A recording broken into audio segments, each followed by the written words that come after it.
விஜயே நேரில் நன்றி தெரிவிக்க இருக்கிறார். ஏனென்றால் ஆட்சி அமையுமா, ஜனாதிபதி ஆட்சி ஏற்படுமா, அல்லது விஜய் முதலமைச்சராக பொறுப்பேற்பாரா, இது தவிர திமுகவும் அதிமுகவும் கூட கூட்டணி அமைத்து ஆட்சி அமைக்குமா என்றெல்லாம் பல்வேறு யூகங்கள், வதந்திகள் ஆகியவற்றிற்கு இன்று இந்த நொடியிலிருந்து அதற்கு முற்றுப்புள்ளி வைக்கப்பட்டு விட்டது.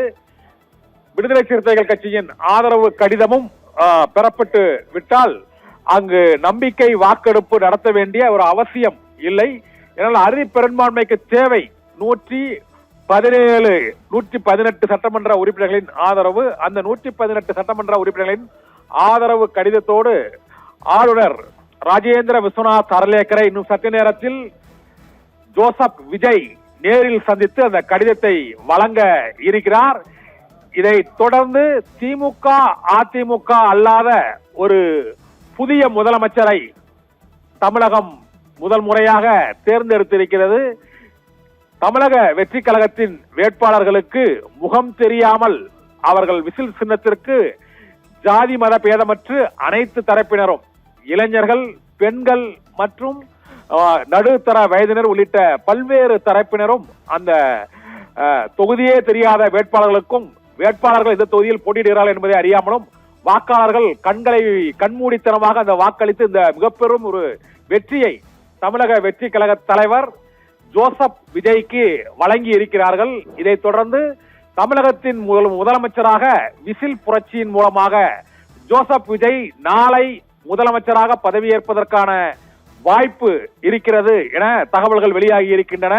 2 நாட்களுக்கு முன்பே நேரு உள் விளையாட்டு அரங்கத்தில் மிக பிரம்மாண்டமான முறையில் சினிமா திரைப்பட விழா போல அந்த முதலமைச்சர் பதவியேற்பு விழாவும் நடைபெறுமோ என்ற அளவுக்கு மிக பிரம்மாண்டமான முறையில் அங்கு ஏற்பாடுகள் நடைபெற்று வந்த சூழ்நிலையில் ஆதரவு கடிதம் பெறுவதில் 2 நாட்கள் இழுத்தடிப்பு, அலைக்கழிப்பு நீடித்த சூழ்நிலையில் இன்று அனைத்துக்கும் முற்றுப்புள்ளி வைக்கும் வகையில் விஜய் சர்க்கார் 26 கிளைமாக்ஸ் இன்னும் சில நிமிடங்களில் வெளியாக இருக்கிறது.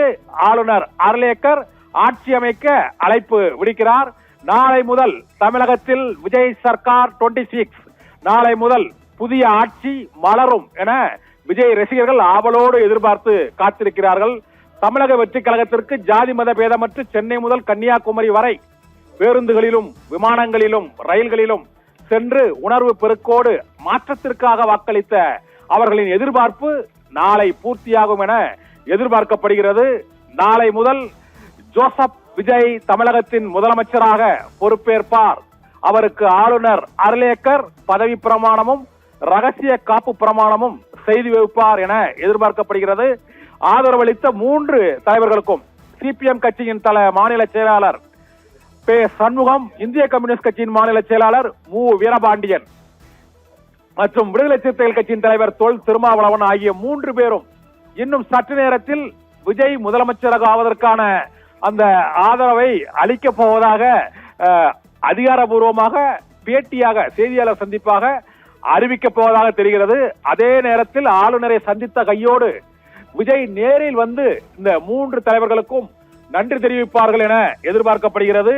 80களில் அதிமுகவின் முதலமைச்சராக எம்ஜிஆர் ஆட்சி அமைக்க போதும் இதே போல இடதுசாரிகள் அதிமுகவிற்கு எம்ஜிஆர் பக்கம் நின்றார்கள்.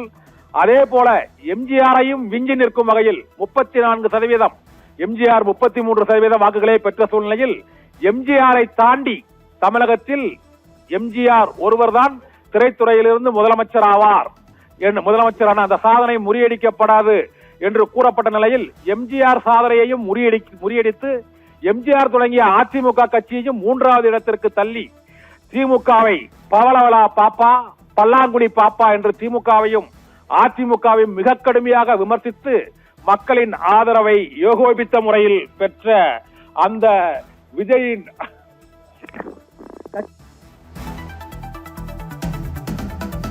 ஆதரவு தெரிவித்துள்ள சூழ்நிலையில் 118 சட்டமன்ற உறுப்பினர்களின் ஆதரவோடு இந்த ஆட்சியை அமைக்கும் முதலமைச்சர் நாற்காலியை நெருங்கிக் கொண்டிருக்கிறார். தவேக தலைவர் விஜய் தமிழகத்தின் புதிய முதலமைச்சராக நாளை அல்லது நாளை மறுதினம் ஓரிரு நாட்களில் முதலமைச்சராக அவர் பதவியேற்பது தொடர்பான அறிவிப்பு இன்னும் சற்று நேரத்தில் கிண்டி ராஜ்பவனில் இருந்து ஆளுநர் ராஜேந்திர விஸ்வநாத் அர்லேக்கர் சில நிமிடங்களில் அறிவிக்கலாம் என எதிர்பார்க்கப்படுகிறது.